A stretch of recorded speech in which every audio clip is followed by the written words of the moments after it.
Ladies and gentlemen, game number 2 here on Frost between these two excellent players of the StarCraft world. Down at the bottom left-hand side of Frost is our red Protoss player here from Team Evil Geniuses. It is JYP. So JYP struggled just a little bit in that previous game in terms of getting a third base. His opponent was heavily on the aggression there for quite a lot of that game. In fact, almost neglecting a fourth base was his blue Zerg opponent up here at the top left-hand side from Team Dignitas. It is Tefl. So Tefl, yeah, was just on the front foot, just saying, I'm just gonna keep coming at you. You're never gonna get a third base up, said Tefl. It was basically the, I guess the motto of that previous game was, while he just had his own third and never wanted to get his own fourth, that was just pretty much the plan there from Tefl. Just keep on the aggression, limit JYP from getting to the higher tech where he probably would feel a lot safer once you get up towards Storm Tech and stuff like that. But Tefl did really well, just holding him back. Overcommitted a few times, I feel. Like, a couple of times there were some trades there where he attempted to, like, push for a Colossus, or a couple of times we saw the Nexus go down, but I kind of feel a couple of times it may have been just a little bit too much, especially without a fourth base. But either way, got the work done that he needed to, and is now sitting at a 1-0 lead at the moment here in this best of 3. So, as mentioned in the previous game, this is from IEM Katowice, the lower bracket round 2, I think it was. Make sure you do check out some of the other games. I've also got Mana vs U Thermal is up from IEM open bracket, and I believe we'll have another one coming up, which will probably be Jadong versus someone. I can't remember who it was. But yeah, there were quite a few really good games in the open bracket, so we'll be able to have a look at a few of those. Hope you're all enjoying the casting and whatnot. Please, as always, please do make sure, if you haven't already, subscribe to the channel here. We've got all sorts of stuff. We've got SC2, Dota 2, and Natural Selection 2. If you're wanting to see some of this stuff live, you can jump onto my Twitch channel at twitch.tv/DuckvilleLol, doing regular streaming of SC2, NS2, and, well, Dota 2 a little bit. I sort of have some problems with Dota 2 because sometimes it really has frame rate issues sometimes. I'm not even sure why that happens, but it does, and I have to deal with it. But I don't know. But anyway, jump onto the channel. Make sure you subscribe to that as well, and hopefully I can bring you some interesting content every now and then. But meanwhile, here in our game, JYP has opened up with a Forge First expansion.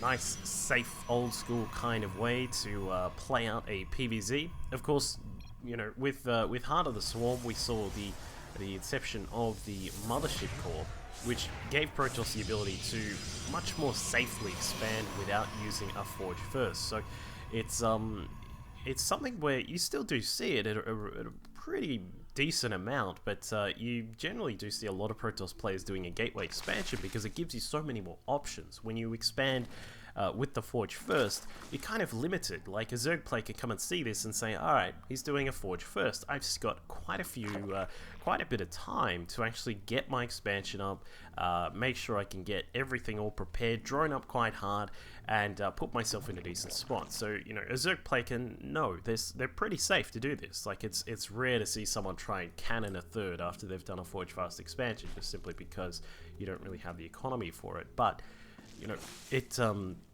does kind of put you in a little bit of I guess like a tunnel, in terms of that you have to go down this particular road, and you have to, you know, there's just this time where you can't really be as aggressive. So that's why, you know, we do tend to see gateway expansions quite a lot in PvZ these days. But Tefl, he's got a lot of gas coming in again, just starting to pick that up right now. It's up to around about 35 drones, so he's sitting pretty with his economy. We've got third gas also on the way down here at the natural base, and we'll see what he's going to go for. We've just, I assume, yeah, we've got 8 more drones coming up. He'll probably be able to fit in another round after this. We'll need to fix that supply block, but can probably fit in another round of drones before he has to deal with any real aggression. But we'll see. JYP is going to be on the march out right now. He's got a probe heading down towards the third base. Is he going to? Yeah, he's going to be expanding pretty quickly here at the 640 mark. So quite a quick third base expansion here from our Protoss player. He does have his Warp Gate tech. It's around about a third of the way done.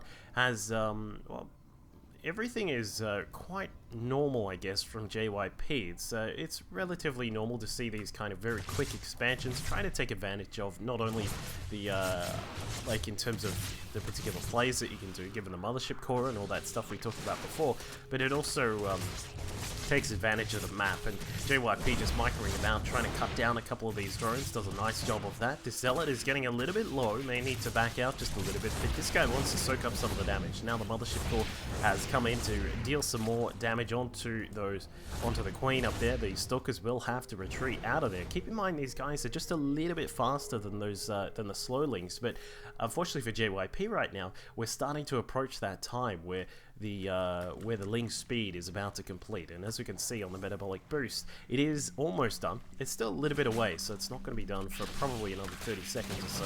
But JYP, are you serious? He's going to lose one of those Stalkers.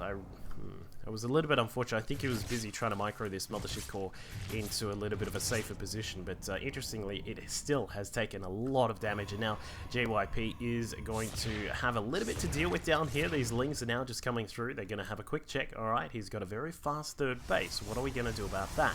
He has a Hydra Den on the way. We can see that +1 missile attacks is also coming through.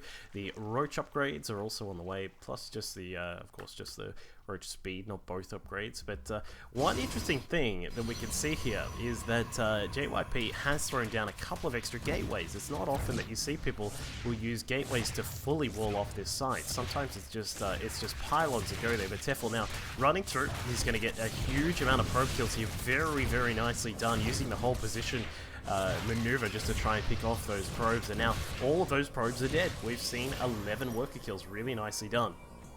So Tefl not only has killed off some of that economy, but he has also spotted. Alright, we've got 4 gates here at the third base. That's going to be quite a decent total. So that's 5 at a minimum. There may be some inside the main, and this means that it is going to be a rather large gateway, or attempted a large gateway push from JYP, and it looks as if JYP was looking to go for a big blink-based play. Of course, a very powerful strategy on this map. There are a few ways to abuse it. We'll talk about that very shortly, but now the Tefl has crippled that economy there. The probe count, nowhere near what it normally would be at this point. Normally, you'd want probably around 70 probes at this point, just to make sure that you're bringing in enough minerals to constantly build up that Stalker count.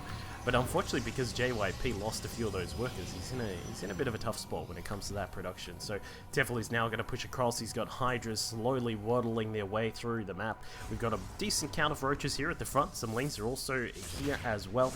And, you know, this would be a pretty reasonable timing here from Tefl. His opponent's economy was pretty much cut down. So, as we said, the production from JYP is going to be quite... I guess minimal compared to what it would have been, but JYP is going to try and micro some of this stuff back. He's got +2 to weapons on the way, but it is far away right now. And at Tefl, I feel again we just kind of see him just overcommitting just a little bit there.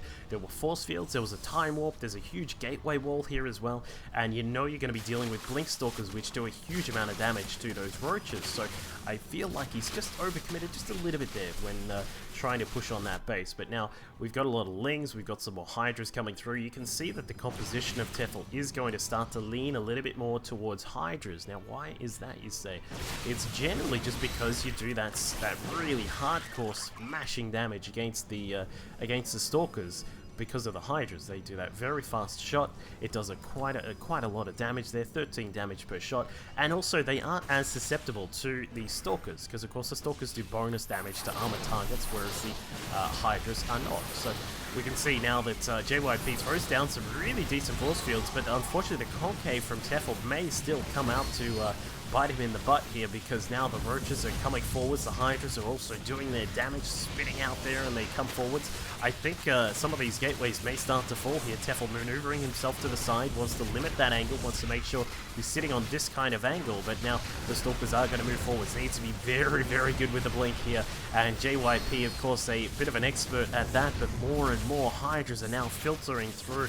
Lings are also coming about, which are a bit of a natural enemy of Stalkers, even when they have blink, but now as we can see, Tefl is starting to take position here, and I think, yeah, JYP, he's just going to have to abandon this base. There's no way this is going to survive with this many Hydras just hanging out the front door saying, you know, we'd like to sell you some stuff. But the Stalker's blink forwards. He's going to get a little bit more aggressive, going to push forwards and cut off some of these reinforcements. Really nice decision there from JYP, just to say, alright, I can't really engage this army head-on, so what I'll do is try and cut off some of the reinforcements. But this means that the third base is now gone, and JYP may even have to retreat back into his natural base. So JYP starting to fall down into a little bit of a problematic spot like he was in the previous game, where he just cannot get a third base, which means that moving into late game or even mid-late game is going to be very, very hard for our Protoss play here from EG. Definitely continuing on with that aggression, this time a little bit of a quicker fourth base here, just over at the middle portion of the map. But Tefl, I mean, he's certainly in position to do some really good work, and perhaps the only thing that JYP could do at this point is to utilize like an Oracle or a DT, just try and get it across the map and try and harass his opponent's economy to just sort of make him fall back for a minute to try and deal with some harassment. And in fact, there you go, it is going to be a Dark Shrine, so he is going to try and get some harassment off. I would assume we're going to get a maybe a sneaky probe to try and get a pylon out on the map somewhere, but JYP, he's in a very tough spot right now. The other really tough thing about this spot that he's in is that it's really hard to concave your Stalkers when the Zerg can just sit out in this position here and fire down with a much better concave. So it's going to be really difficult for JYP to try and bust out of this, because as you can see, if Tefl just spaces his units out quite nicely, and there you go, he's going to do that right now, he's just going to be in a beautiful position to crush any attempted breakout here. So JYP, as I said, I'm not really sure what he's going to do. He's going to get +3 to weapons, has the Dark Shrine on the way. The one thing about going for this Dark Shrine route is that it means you still have no AoE, you have no Colossi, you have no Storms. I kind of feel like the +3 to weapons may have been a bad choice. Maybe putting that into a Templar Archive to try and get, at least try and get some Storm out would have been a little bit of a better idea, but he's decided to go down this particular path. Meanwhile, Tefl, given that he, you know, doesn't really have much to do, we've got this fantastic concave surrounding the base and containing it for the moment. He doesn't really have too much to do, so he's just going to make sure that this base is starting to get some drones there, making sure we're pulling in some extra gas as needed. His main base is just about buying down, so some of those drones will no doubt transfer across. The third looking reasonable. It's not dead yet, but it is about to fall out. Tefl actually falling back right now. We can see a few of these DTs now marching their way across the map. They did sneak out of there, and it looks as if Tefl did have to abandon his position for now, but like, I mean, this is still so many Roaches and Hydras that the Blink Stalkers have to deal with. With some good micro though, you may still be able to make it work. But JYP comes in towards the third base, grabs a few kills here. The DTs inside the main are also getting some work done as well. Looking to kill a queen, but does not kill it off.